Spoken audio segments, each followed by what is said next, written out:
puissance m'aurait jeûné, ton esprit en moi. Shalom, shalom, peuple de Dieu. Éternel Dieu Tout-Puissant, nous te louons, nous te rendons grâce parce que tu as permis qu'en ce jour de vendredi 1er mai, nous puissions, Père éternel, partager avec ton peuple. Sois loué, sois béni, sois élevé, Père Dieu de gloire, que tout ce qui ne glorifie pas ton nom soit détruit. Peuple de Dieu que je remets entre les mains du Seigneur Jésus-Christ, laisse que cette parole puisse vous atteindre, laisse que cette parole puisse donner un nouveau sens à votre existence et que la volonté de Dieu Tout-Puissant puisse s'accomplir dans nos vies par le nom Tout-Puissant du Seigneur Jésus-Christ. Amen. Merci Père éternel parce que nous sommes réunis en ton nom et nous sommes là dans les maisons des différentes personnes qui sont branchées à notre chaîne YouTube. Merci de nous accueillir au travers l'évangile de Jésus-Christ dont nous sommes tous messagers. Alors nous allons continuer notre prédication en ce qui concerne la destruction des autels maléfiques de nos familles. Le sous-thème que nous allons exploiter aujourd'hui, c'est le rôle de l'autel maléfique dans nos vies. Il faut savoir quel est le rôle des autels avant de les détruire. Donc nous sommes en train juste de parler des autels maléfiques de nos familles. C'est la suite de ce qui avait été dit précédemment. Nous avons eu à définir le mot autel comme étant un non-lieu où l'être humain rend culte à un esprit qu'il estime supérieur, influent sur sa vie, dans son entreprise, dans son travail, dans sa famille, dans sa généalogie.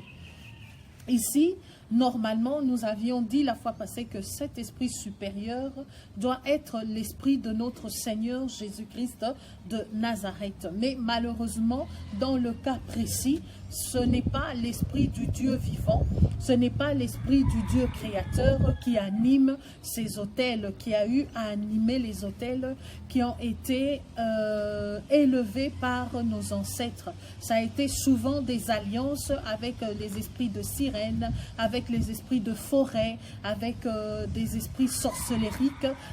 Il y a eu des alliances qui ont été établies pour faire émerger ces autels. Et malheureusement, nous avons vu que dans ces autels, lorsque eux ont eu à les établir, ils nous portaient dans leurs reins. Ce qui fait que nous aussi, nous avons été engagés dans ces autels et qu'aujourd'hui, il faille détruire ces autels et leurs effets négatifs dans nos vies. Nous devons les détruire parce que cela anime négativement notre existence. Si cela animait positivement notre existence, nous n'allons pas nous mettre à les détruire avec le nom de Jésus-Christ en utilisant le sang et toutes les armes que l'Éternel nous a données, que nous connaissons, pour combattre ces autels. Et dans ces autels, il y a eu des sacrifices, des offrandes de tout genre, des offrandes du genre des êtres humains qui ont été sacrifiés, des êtres humains rendus à l'esclavage qui devraient veiller sur un pouvoir quelconque de ces familles-là. Et tout ça, selon leur foi, selon leur divinité, poursuivant un but bien précis. Le but précis qu'ils poursuivaient, c'était la réussite, c'était la noblesse, c'était la grandeur, c'était la longévité de leur royaume, de leur pouvoir.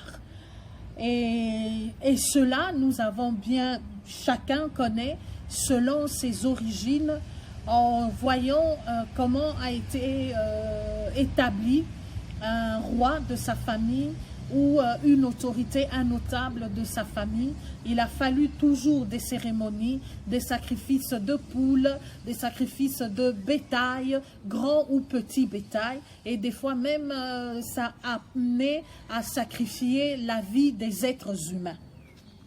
Et pour ça, nous allons pour maintenant connaître le rôle des autels maléfiques de nos familles, nous allons lire le livre de Jérémie 10 à partir du 1er au 12e verset. Jérémie 10 à partir du 1er au 12e verset. Mais nous allons lire qu'une petite partie et nous vous demanderons aussi de prendre note. En dehors du livre de Jérémie 10, du 1er au 12e, nous vous demandons de prendre le livre de Jérémie 11, du 1er au 5e verset, et aussi le livre de Deutéronome 11, à partir du 16e au 18e verset, ainsi que le Deutéronome 7, du 4e au 19e verset. Nous allons lire un tout petit peu et nous demandons que vous puissiez aussi avoir cette ferveur de la lecture de la parole de Dieu. On devient enfant de Dieu en lisant ce que le Seigneur nous a légué à travers sa parole et non par la magie ou des miracles. Là, il n'y a pas de miracle, c'est la lecture, la formation et la soumission à la parole de Dieu qui fait de nous de bons chrétiens.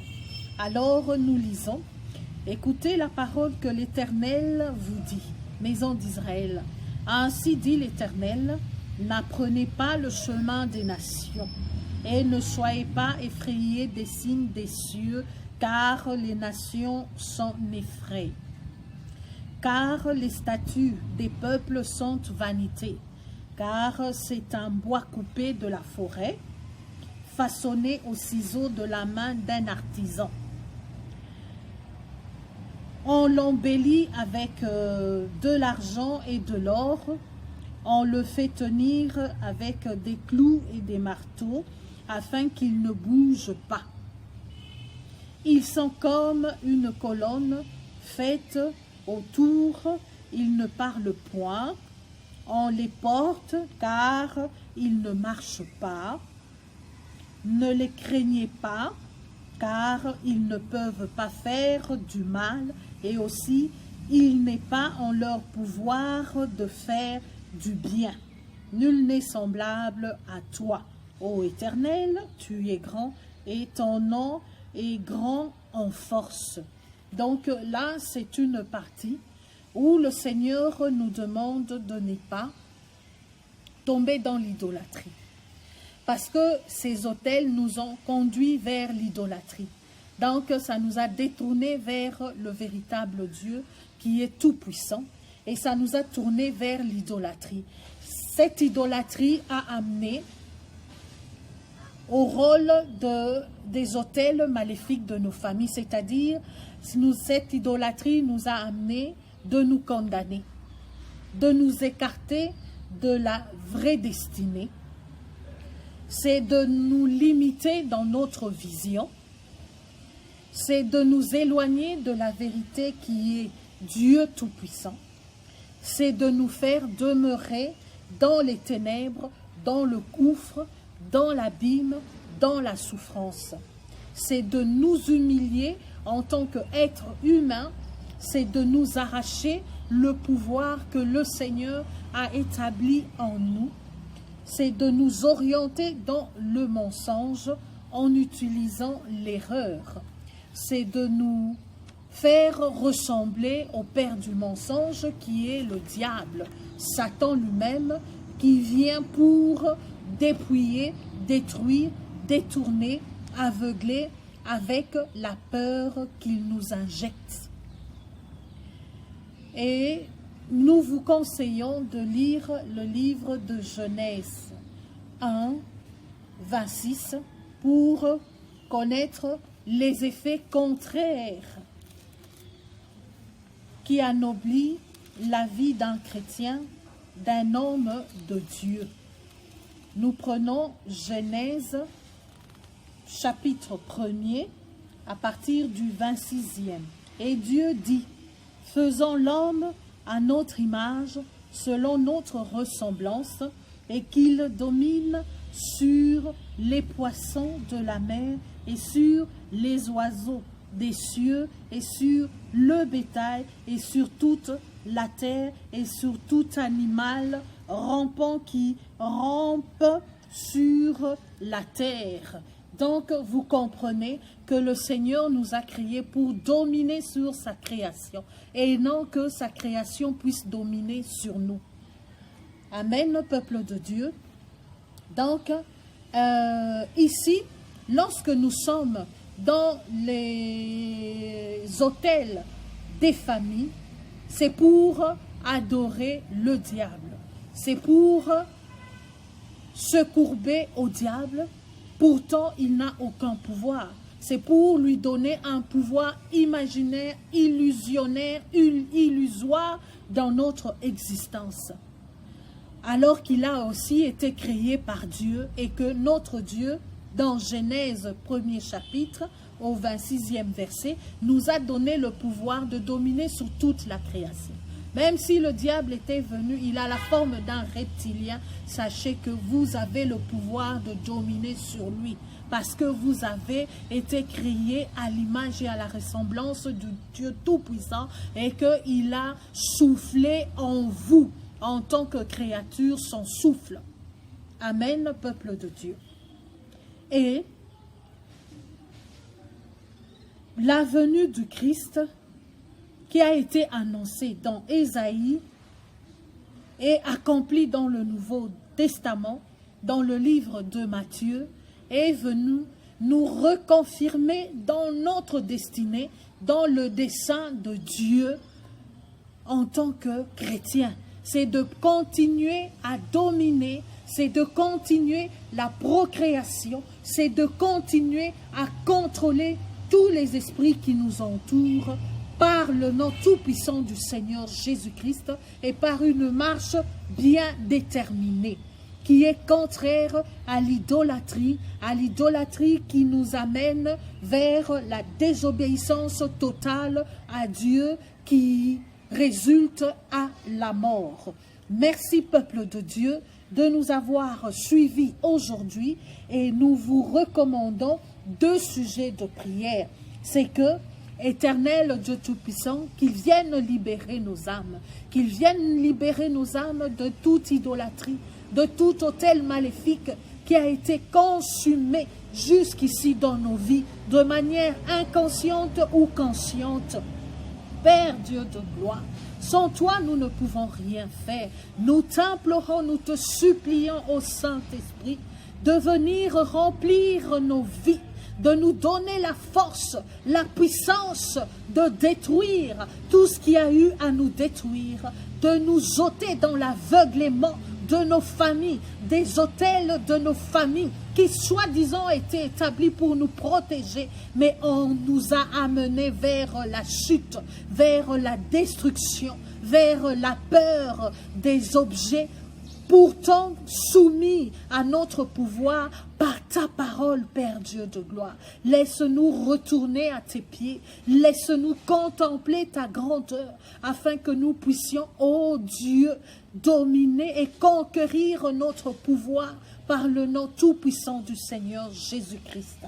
Oui, et nous allons aussi prier pour détruire les limites, pour détruire la stérilité, pour détruire l'instabilité sur tout le plan, sur toute l'existence humaine. Père Dieu de gloire, nous détruisons la stérilité, nous anéantissons la stérilité sous toutes ses formes, que ce soit dans notre travail, que ce soit dans nos finances, que ce soit dans nos couples, que ce soit dans nos maisons, que ce soit dans nos enfants, Père Dieu Tout-Puissant. Détruis tout ce qui nous condamne, détruis la stérilité spirituelle, détruis, Père éternel, le manque de foi, détruis, Père éternel, toutes les limites qui nous encerclent, qui limitent notre marche, qui limitent nos pas, qui limitent nos mains, qui limite, Père éternel, notre visibilité, qui limite notre influence dans ce monde, que ce soit dans le monde des esprits, que ce soit dans le monde spirituel, que ce soit dans le monde réel. Ô Seigneur, viens nous délier de ces chaînes, viens nous délier de ces ténèbres, viens nous délier, Père éternel, de cette malédiction qui nous a tant éloignés de toi, au nom tout-puissant du Seigneur Jésus-Christ de Nazareth. Et laisse-nous te ressembler réellement, laisse-nous, Père éternel, refléter ton image, ta ressemblance dans nos pensées, dans nos esprits, dans nos âmes, dans nos corps, par le nom tout-puissant du Seigneur Jésus-Christ de Nazareth. Amen. Merci, peuple de Dieu. À la prochaine.